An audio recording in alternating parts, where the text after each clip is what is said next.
and welcome, if you can believe it, to our 8th pod of the series, powered by the lovely people at Netball UK. Right now, you can head to netballuk.co.uk to get some top tips and advice from the Super League fans, Player of the Season, and Netball UK Ambassador Joyce Mavula. She's put together 4 training routines you can try at home, and these are amazing, so please do go and check them out. As always, I'm joined from different parts of the country by the wonderful Mags and Sarah. Hello, girls. Hello. Hey, Emma. How are we both? Yeah, good, thank you. Yeah. Can't complain. Good. I'd ask what you've been up to, but we could probably all guess, can't we?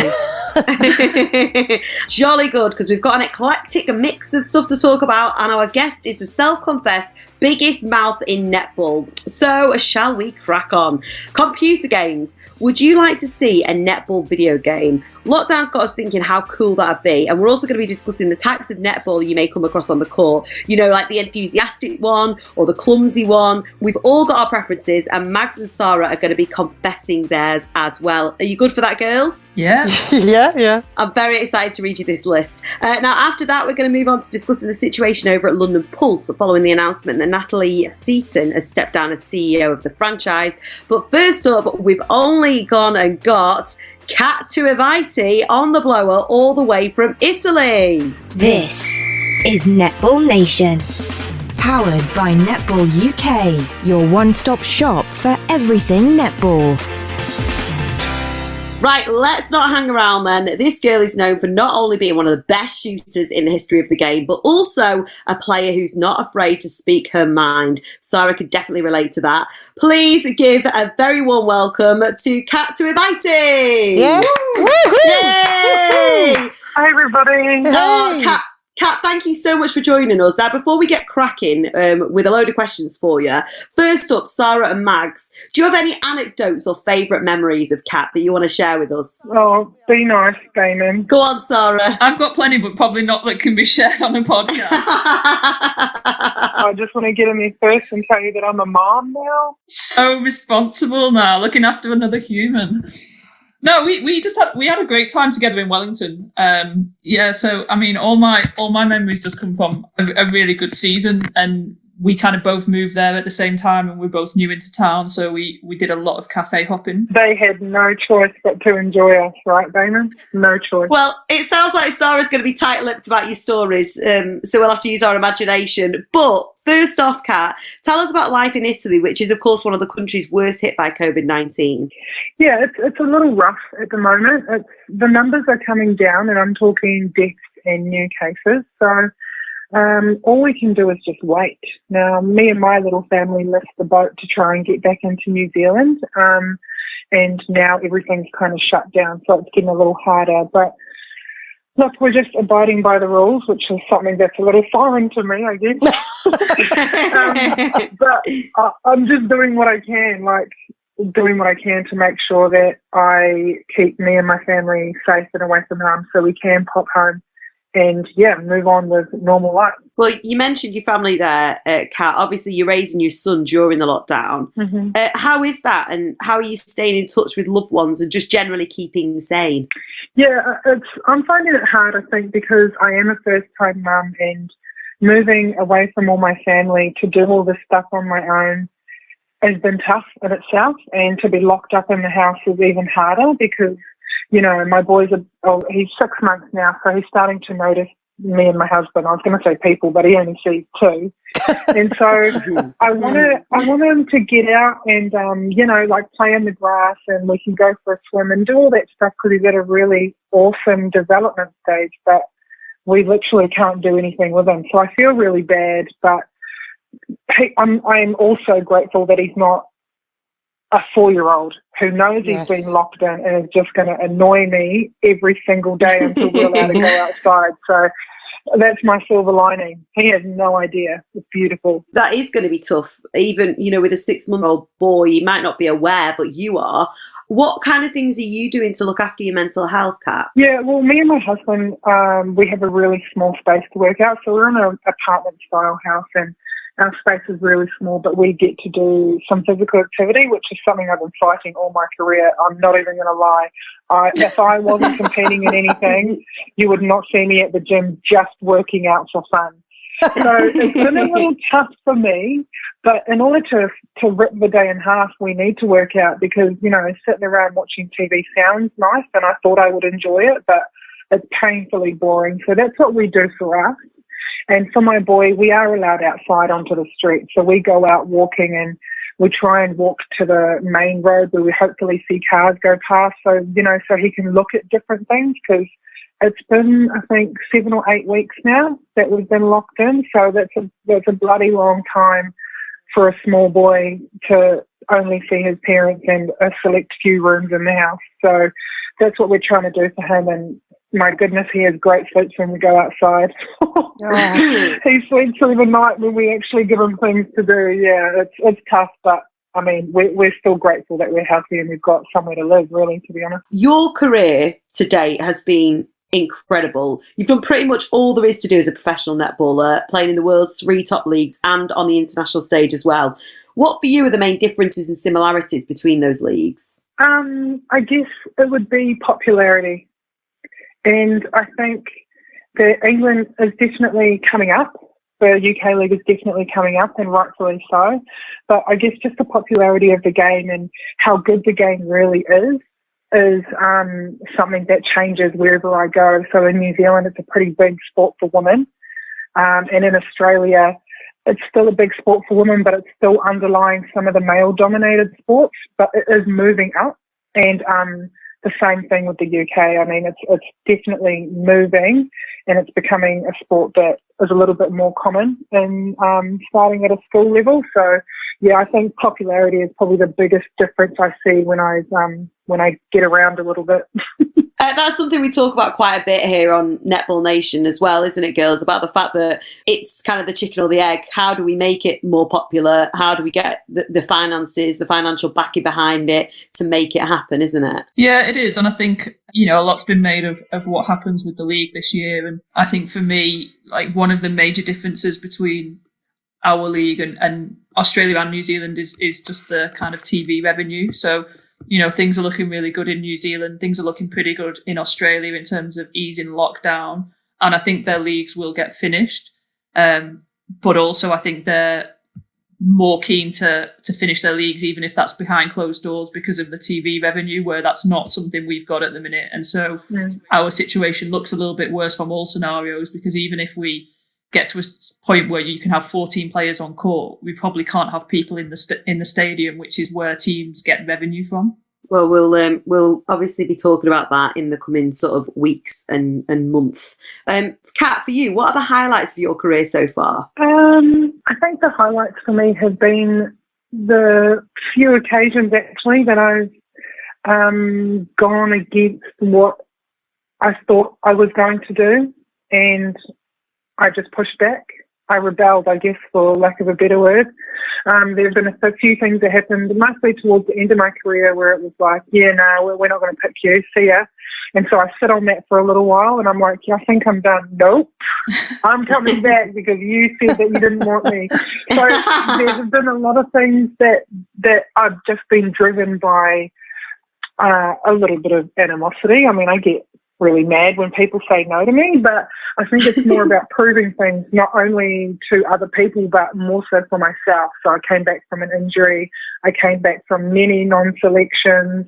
I've done a few cool things aside from actually playing the actual game. It's those things that stand out more for me because they weighed heavy on my heart, but I'm actually content now because I fought back. Can't you usually deal with things at the time? Because that's the kind of person you are. Don't let it fester. Deal with it. Step up, man up.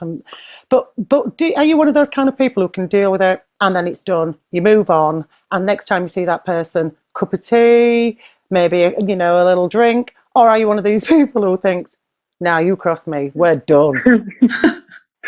Yeah, I'm the latter. So,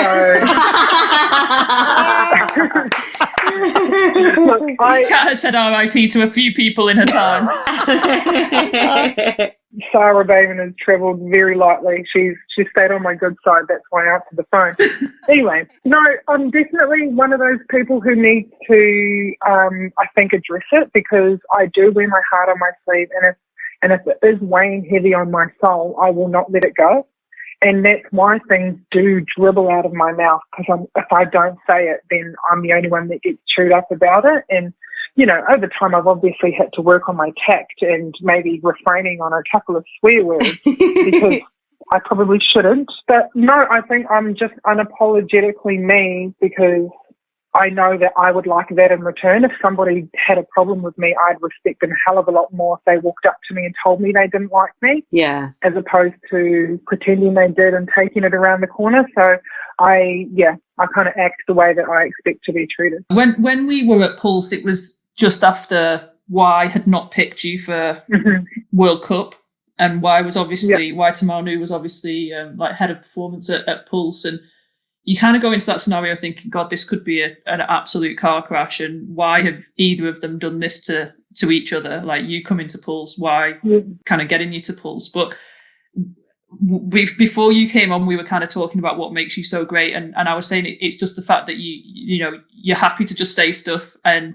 you know, you're happy to go in and kind of fight for what you believe in. But I think you also respect people who do the same. So you and Y, probably two of the scariest people, you know, ever. But just able to be like on a level with each other. Like, do you find it easier when people are just straight like that? Absolutely. I mean, I do this with all my relationships. I do it with my mum and dad, with my sisters and my brothers and my husband. I don't see any point in not being able to tell people what's on your heart, even if you know it's going to make the both of you uncomfortable. Now, in my netball career, when Y did drop me, did I want to hit her? I'm not going to say that. I could not understand it for the life of me. And I think what hurt me the most was that she admitted she didn't know what to do, and so she needed to drop me. And so I walked away from that conversation thinking, oh, great, like, I've been let go, but you don't even know why. Like, how can I fix this if I don't know what it is and you don't? So I was very upset about it. So when I addressed it with her, I respected what she said to me so much more because she was honest about what she felt at the time. And she didn't know. She needed to make decisions, and unfortunately it was my neck on the block. So in the heat of the moment, it didn't feel very nice, but as I matured in a couple of weeks from that conversation, I realised that she told me her honest truth, and I can't get upset with that. So we kept it very professional, but, you know, it's a business at the end of the day. She was trying to win, and she didn't think I could do that for her, and she told me that straight up. That's what I respected about it. You speak very matter-of-factly, and it is admirable. And, you know, you've self-declared netball's biggest mouth. That's in your Instagram bio, Kat. And it's amazing because we get things done a lot sooner. We'd get things sorted if people had a more direct approach like you. But have you always been like that, or have you changed and become more like that as your career has progressed? I've always been quite opinionated. My mum reminds me daily, but it's more that my tact has changed. I spent a little bit more time as I got older as a player trying to get to know my teammates and my coaching staff and the support staff enough to know how I can speak with them. Just because I like people to come straight to me and say, hey, you're not good enough, fix this. Doesn't mean that everybody likes to be spoken to like that. So I needed to really mature a little bit in a netball sense to make sure that I could communicate with people the way that they like to be communicated. So I had to work a little bit harder on getting to know these people so that they knew that when I was speaking to them, I had gotten to know them. So I knew how they liked their information. I thought that was the most respectful thing to do because not everyone is like me, unfortunately. Oh my God. That form of communication, Kat, has stretched out as well to internet trolls because you've also called them out, haven't you? Do you feel kind of like because you're unafraid to do that, that you are almost a spokesperson for netballers? No, and I just don't think it's good enough. I feel like if you can say something, then why can't I say it back? I just don't think that the internet is a real true reflection of who we are as people, and there are memes on there, and honestly, most of the time I sit there giggling and thinking of something I can say back that isn't going to be mean, but it's going to actually make me laugh. And so I'm very cautious. I am very cautious because I know there are like some young people following me and some people who see me in a very different light. So the first thing that comes to my head does not make it. So you're telling me what we see has been filtered? No, that's just my gift to everyone else. You get my second thought because I don't want you to really hear what I'm thinking. Well, we want to hear what you're really thinking, Kat. It's a weird time for sport and netball, obviously, now. How do you think netball's going to get back on its feet after lockdown? It's I find the sport industry a little interesting at the moment. My husband is obviously still playing rugby. Well, he should be, but you know, with it being not necessarily essential and more like a entertainment, it's really interesting to watch the rugby try and pull itself back over here in Italy. So I find that netball's going to have the same kind of struggles. I think, like Sarah touched on earlier, there's a lot of money surrounding the issues that are going to come forward in the next couple of months, trying to get netball back on TV and bums on seats. And I just think the netball community together needs to really figure out what's important and how hard these teething problems are going to be to try and get it off the ground again, and just understand that it actually is worth it for our girls and our boys who do like to play netball. It's going to be rough. It's going to hit everyone in the pockets. But at the end of the day, we're all in a great position because netball, even 10 years ago, was struggling even worse than what we are now with a pandemic. So just weathering the storm, I think, is going to be the hardest thing to ask for franchises. I don't know the business side of every franchise. I can't even imagine. Playing is hard enough for me, thanks. But just weather the storm because this is a great game and we need to get it back. We certainly do, and as soon as possible, when is reasonable to do so. So all being well, it does come out of this, and all sport comes out of this as well as possible. For you, Kat, what's next? What's on the horizon for you? I would like to, okay. Of course, I'd like to play netball again. I'm crazy competitive. Sarah knows what I'm like. I can't do anything without trying to win. But I know my time is up. I know that I've started training with my husband during this pandemic and my God, it hurts. It hurts too much. It's very different. My goodness. But I think I just want to concentrate on being a mum and a wife at the moment. My husband's actually been in Italy for 5 years and this is our first time living together. So I'm learning to be a mum and a wife, which is really interesting because we're stuck in each other's faces. How's that going, Kat? Yeah, no, he's still alive. Is that what you're asking? So well, basically. It's going well. I mean, we're still married. Sorry. Yes. It's good. Oh, it's brilliant. Good. He's my person. He understands me. But, yeah, we're just doing this together. And I was never going to walk away from the game of netball. Everything like I mentioned earlier, I was fighting. I was coming back. So I got pregnant and thought maybe that was it. That was the push I needed. So, yeah, I just want to concentrate on being with my family at the moment and then we'll see what happens after that. Thank you very much for joining us on Netball Nation, Cat Tuivaiti. We shall wait with bated breath for your next Instagram post that's bound to make everyone laugh. So thank you for keeping us all entertained. That's all right. Thanks for talking to me, guys. Take care. Thanks, Kat. See you later. Thank you. Take care. All right. Bye-bye. Miss you, Bayman. Miss you too. Bye, everybody. Oh, that's cute. Now then, video games have been around for yonks with all sorts of different ones released over the years. But what if there was a netball video game created? What would it actually look like? We are talking to you, EA Sports. Now, people must be going crazy. They must be.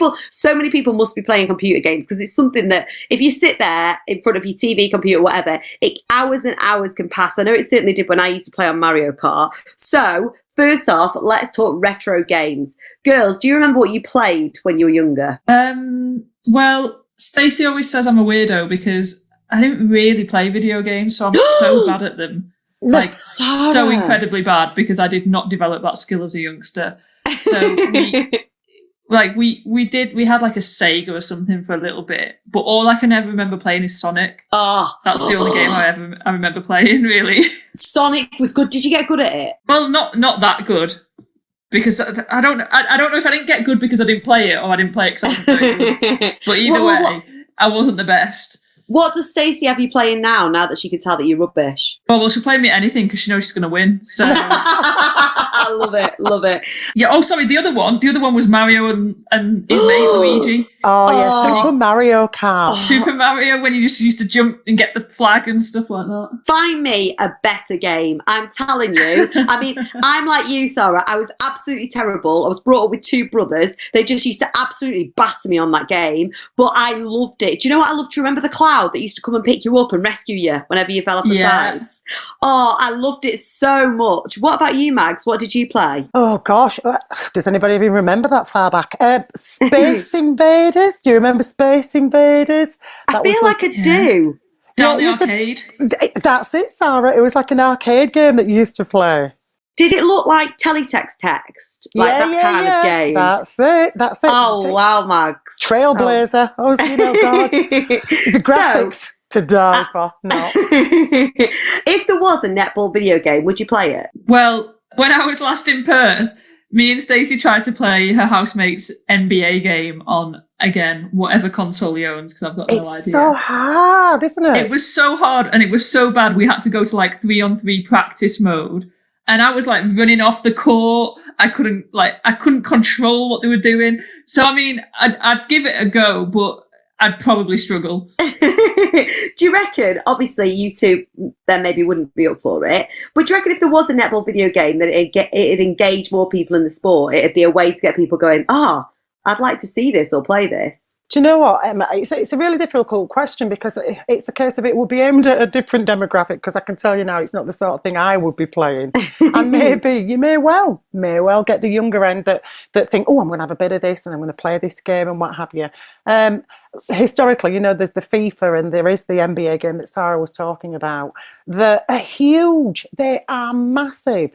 But I think the secondary to actual physically watching the game and being part of the game as a spectator. So yeah, they might sell a few. As to whether it would turn more people to netball, I don't know. I reckon if they made a really good game, you've got the potential to kind of get a new audience of people, because people who play a lot of video games and people who play netball, there's probably not a massive amount of crossover in those two groups. But I think if you made a really good video game, you'd potentially get some new audience. Yeah. But I know it'd be a lot of investment for a company to decide to do that.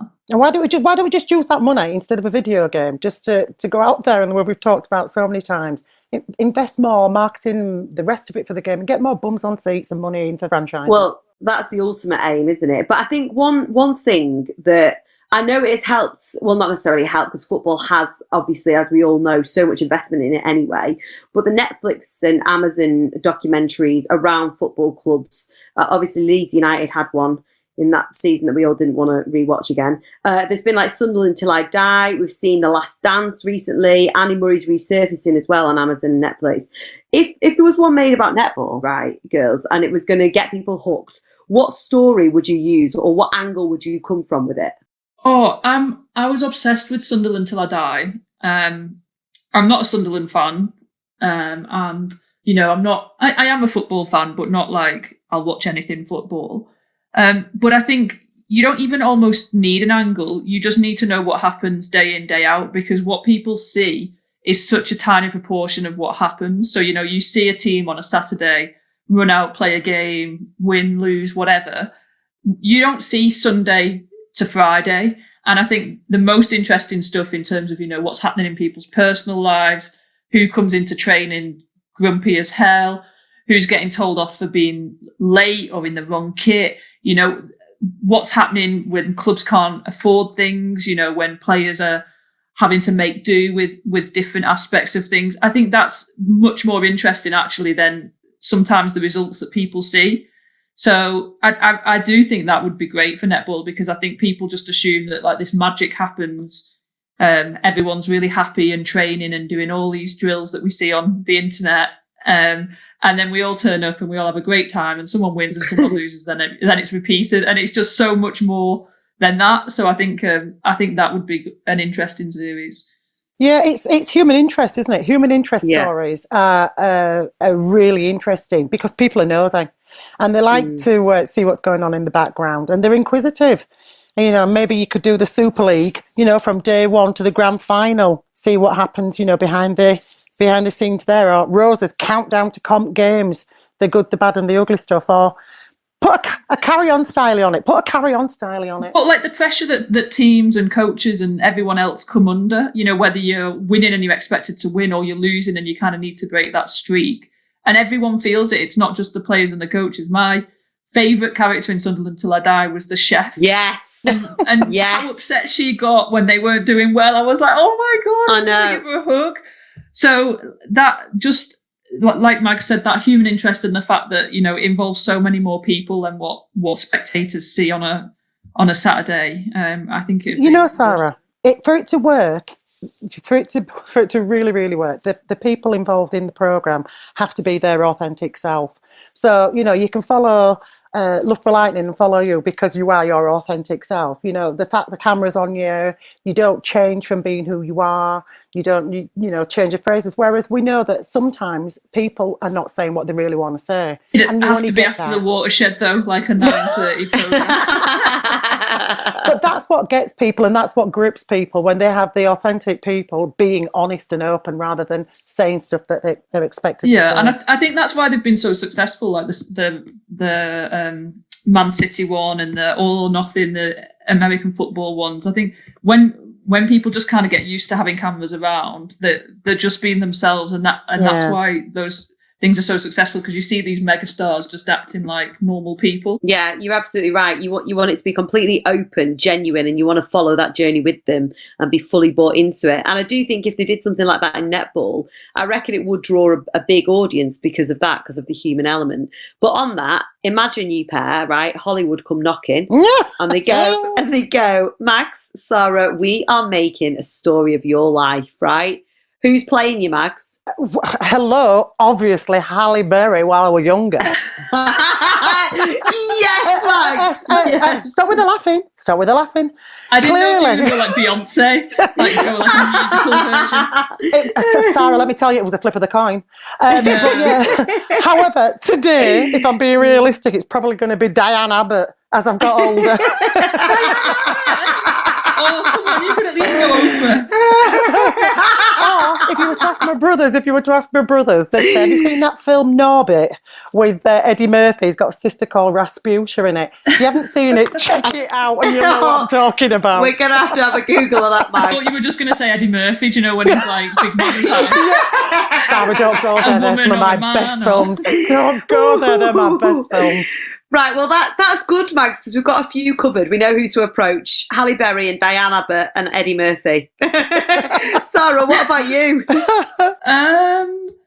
I mean, obviously I'd love for it to be someone like Jennifer Lawrence, but I feel like I'm really, really punching there. So maybe someone like Maxine Peake, you know, like good northerner. She's awesome. Bit of grit about her, get amongst it. Why don't I know who Maxine Peake is? Let me find her. What's she in? She did Shameless, didn't she, to start off with? Oh, I love her. She's great. Yeah, I can see that. Obviously, the reaction that everyone says when I'm mentioned too. Oh, she was in Dinner Ladies. Yes. She was in Dinner Ladies. Yes. Oh, yeah. Sorry, I can definitely see that. There we go. So we've got Diane Abbott and Maxine Peake in the house. Keeping it real. Now then, before we move on to the final segment to close out this week's podcast, let's talk about a funny and very accurate TikTok video by Will Kirk that was doing the rounds of him acting out the types of netballers. They are the one who always looks worried with the ball, the aggressive one, the one who's always there if you need, the one who argues with the umpire, the overdramatic one, the clumsy one, the one who says sorry every second, the really enthusiastic one, the no emotion one, the one with way too much energy. Now then, girls, which one are you pair? I mean, it's too easy for me. It's just the one who shouts at the umpire.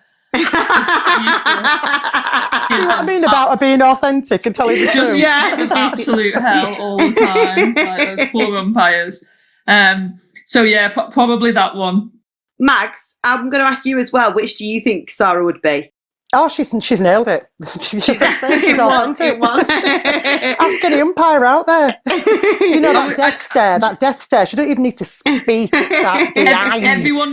everyone needs feedback, you know. Sometimes it's positive, sometimes it's not. But you know, always there to provide it. What kind of ratio are we working with here, Sarah? which is about a 90-10, negative to positive. Do you know what? We at Netball Nation should put a Twitter poll out there to all umpires. Have you ever been shouted at by Sarah Payman? 100% would say yes. I usually apologised at the end though, so well, that's fine. As if that makes it okay. That's not an example to be setting. Well, that is exactly right. Do you think you get sent off in this day and age? Well, I mean, I got sent off a few times when I was playing, so yeah, I think I'd definitely get sent off now. That's why we love her. But also, like, I'm not saying, you know, you shouldn't argue with the umpires as well, but I think sometimes it's taken a bit too far where you take people's character out of the game. And you talk about someone like Cat, who would have like funny little conversations. And Sonia McCloma was really good at it. She'd give the umpire feedback, but in a way that they didn't even know. She was just sort of like chatting away to them.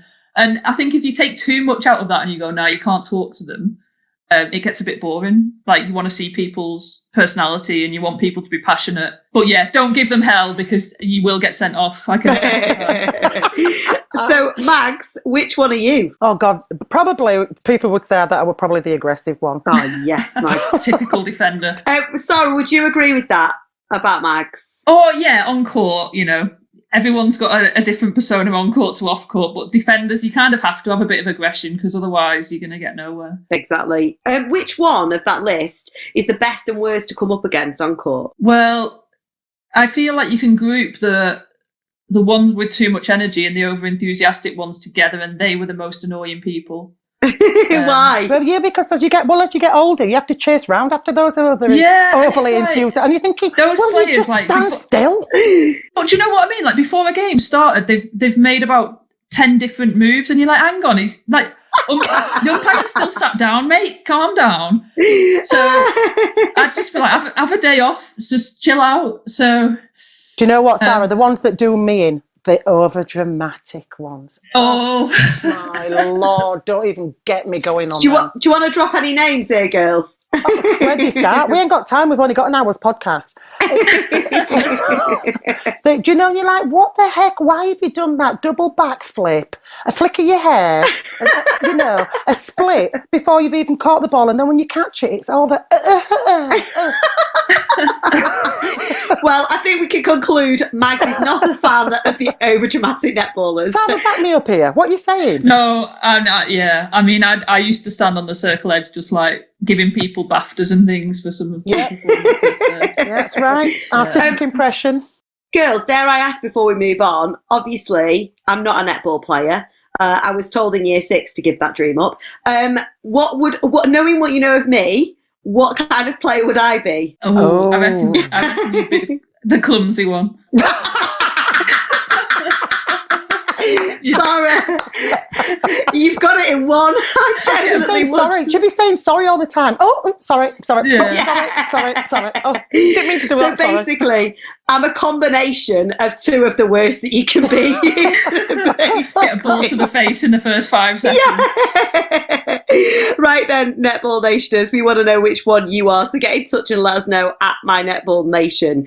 Now, the last week, London Pulse released the news that CEO Natalie Seaton would be stepping down from the role, with Sam Bird taking over on an interim basis. Now, Natalie sold her majority share to another shareholder. She'd been with the club since its introduction to the Super League for the 2019 season. So, given that Natalie helped found the franchise, were you surprised to hear the news, Sarah? Yeah, I was really shocked, to be honest. I don't think anyone had any inkling that this was going to happen. As far as I could tell, Natalie kind of loved Pulse and loved kind of heading it up. So it seems bizarre, to say the least. And yeah, just completely out of the blue. What do you think it is? What is the cause of it, do you think, Max?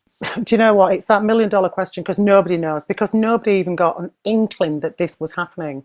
So when you read the official statement that's been posted about it, one that Natalie's put out as well, she mentions, you know, in her own statement that changes in inverted commas to her role have probably seen it time for her to move on.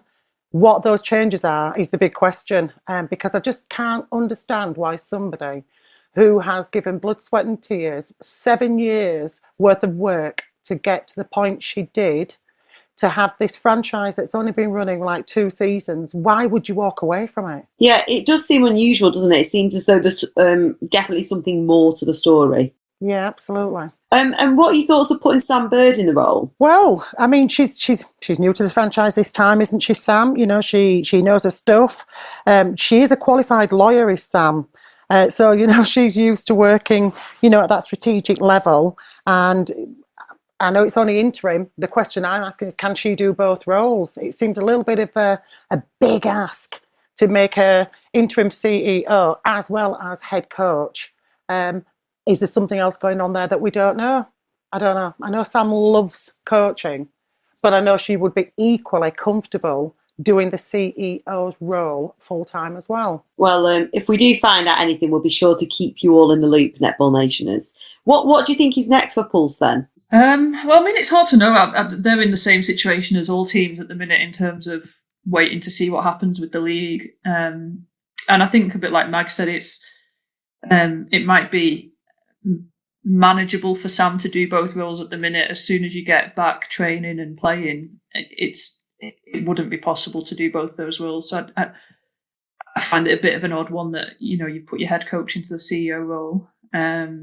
But yeah, I mean, as far as we know, it's kind of business as usual for Pulse in terms of continuing to plan for whatever season we may or may not have. Well, yeah, and on that, Sarah, it was announced on Monday, obviously, that the Super League season is not going to start until at least the 31st of May. Do you think even that's a bit optimistic? Well, the 31st of May is when activity could potentially start, in terms of nothing will start before then. So even then, if on the 31st of May they went, yeah, you can start, you're going to have probably a 4-week plus period before any competition starts for players to get back training and things. I don't think on the 31st of May they're going to turn around and go, yeah, let's all get back to it, if I'm being honest. Just looking at how the UK is at the minute in terms of this virus, and as always, the safety of everyone has to kind of be paramount. So I can't see it happening at that point, but it's such a kind of fluid situation and difficult to even predict where we're going to be in a month's time, that I guess the board felt it was the right decision to put it back to the end of May and see if anything's clearer at that point. Do you agree with that, Max? Can you see it maybe getting pushed again? If you watch the news every day, and I think people are trying to get a measure on the situation by how many deaths are recorded or reported in hospitals, and everybody's just begging for that number to be reduced every single day that it comes on the screen, because that then kind of gives you the feeling that we've got a handle on this, we're under control, we're slowly going to return back to normality. But there's also the worry that once they do lift the lockdown, that there was going to be this second wave of illnesses. So yeah, rumblings about horse racing, rumblings about football, maybe starting again in June. It's probably the catalyst for everybody else within the sporting world thinking, well, if there's some sort of movement with them, then maybe there will be movement with our sport as well. But like Sarah said, it's fluid, and we just got to go with what's going on. Exactly. It's still relatively unknown. Sarah, how are your Lightning players getting on fitness-wise? Are they still managing to keep that momentum and keep themselves up and at it at home? Yeah, I mean, we're in the middle of week 6 of kind of at-home training. And so, you know, some of them would happily kind of continue with the pattern of what we're doing forevermore and be happy with it. Some of them are a little bit bored now. So I think next week we'll look at trying something new and kind of changing up what we're doing slightly, just to try and keep it fresh.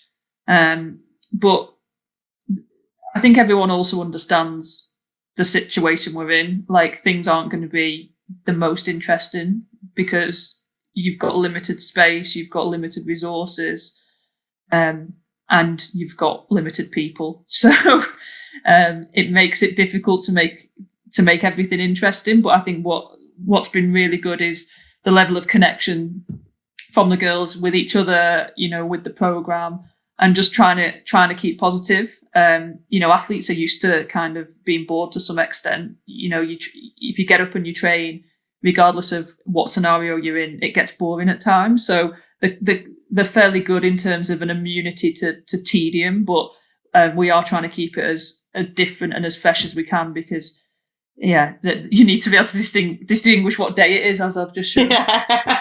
Are you worried about player fitness at all? No, not really.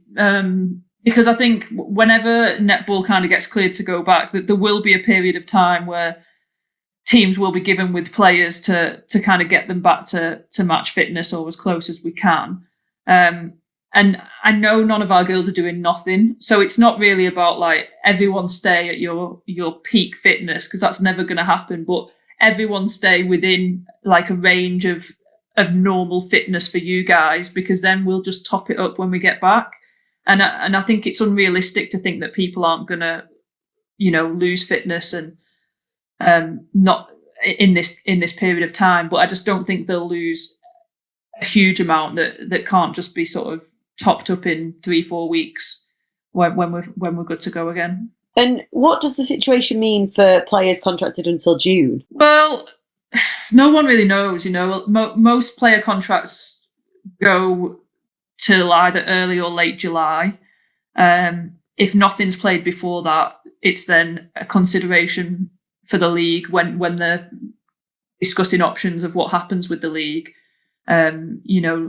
Do you extend those contracts? Do you recontract for a new year and play something later in the year? Like, no one really knows what that looks like at the minute. For us, contracts end in July, and then after that, we would expect to contract for next year, the players that we want next year, which is a difficult job in itself, because you've not even seen people play this year, really. But it's all kind of part of this big mess of trying to decide what happens with the league in terms of, yes, restrictions on people being together and training is one thing, but then the time restriction for us in terms of contracts ending, and then what you do about that, it then runs into an international window. What's happening with that? There's lots of things that kind of need to be decided and sorted out before we can say this is going to be played. Tell you what, Sarah, I don't envy you. Crikey. Yeah, me neither. I'm not sorting it out. Well, do you know what? Let's end this on a high, shall we, girls? Tell us one positive thing that you've learned from this whole self-isolation period so far. Over to you, Mags. For me personally, it's made me sit and reflect on my life in general without getting too deep and meaningful. The fact that most of us live our lives at like 2,000 miles an hour. I've very rarely got to see the inside of my home, Monday through to Sunday. And the fact that I've been able to spend time at home, taking my time to sit down and have a drink without having to rush it or put it into a travel cup to take with me. The fact that, I can actually sit down and have dinner with my child, or I can, just watch something on television real time, not recorded 5 weeks previously. And just to sit and read or go for a walk. It really has put my life into perspective that, I miss my netball and it will never not be in my life. But I maybe need to just, I've taken a little closer look at my own and make it a little bit more me-friendly. Absolutely. And I think there's a tendency to feel guilt if we feel as though we're not doing anything in day-to-day life, isn't there? And that's been stripped away. What about you, Sarah? I think similar, just a huge amount of gratitude for how lucky I am. I've still got a job. I can keep a house, a roof over my head. I've got an incredible family that I'm getting to spend time with that I don't normally. I'm really lucky that I've got Stacey and we can kind of support each other. So I think just being aware of what it is that actually makes me happy. And it's a lot of the things that you take for granted, or, you don't think about. It's like you want a new car, or you want a new pair of trainers, or, like Mag said, you're rushing around and you're trying to be everything to everyone, where actually, if you strip it back, it's just a reminder that the things that make you happy actually don't require all of the bells and whistles. It's just a simple life. Yeah, thank you for that, Sarah. That's a good lesson to have learned. And girls, as always, do we have any shout outs? Oh, if I may just start jumping there. Go on. Can I do a big shout out to Emily Perry, or as is now Handyside? She is our Lead Rhinos Pathway Manager, who has just gone on maternity leave because she's expecting a little baby girl in the next couple of weeks. So the best of luck, Emily. Take all the drugs, the prescription ones, that is. Don't be a hero because it hurts. Okay, so that's that. And my last shout is to 48 of the Rhinos Pathway athletes who are either running or cycling approximately 45.3 kilometres each. Wow. Which, yeah, and the point of this is to raise money for the National Health charities and key workers. And what they've done is they've got that figure. It's 2,170 kilometres from Leeds to all the Super League franchise playing venues. And what they've done is got all those numbers together, divided it by the 48, and they're raising money, and they've got a Just Giving page if anybody would like to contribute. That is, do you know what? That deserves a round of applause. Round of applause for that. They're good kids. They're good kids. Yeah, and best of luck. That is no mean feat. Sarah, have you got any shout outs? Well, having Cat on the show today, for all the people who are kind of abroad and not with their family, or not necessarily where they'd call home, just for all those people, we had Jo Harton on one of our team calls this week, and it was really cool to see her in Australia. So for all the people that are away from family and away from home at the minute, shout out to them for keeping Zoom in business, basically. Wish I had chairs. Yeah, and shout out, of course, as always, to everyone on the front line and to you, our Netball Nationers. Thank you so much for listening today. We, as always, have been powered by Netball UK, meaning that you can hashtag keep netballing from home. Also, don't forget, head over to netballuk.co.uk to get some top tips and advice from the Super League fans, Player of the Season and Netball UK Ambassador Joyce Mabula, with training routines that you can try at home. To listen to our podcasts, head over to mynetballnation.com, and you can follow us on all the social platforms at My Netball Nation. Until next time, hashtag keep netballing. Thanks, girls. See you later. Yeah, take care, everybody. Thanks. Bye. Stay safe. This is Netball Nation, powered by Netball UK. Shop now at netballuk.co.uk.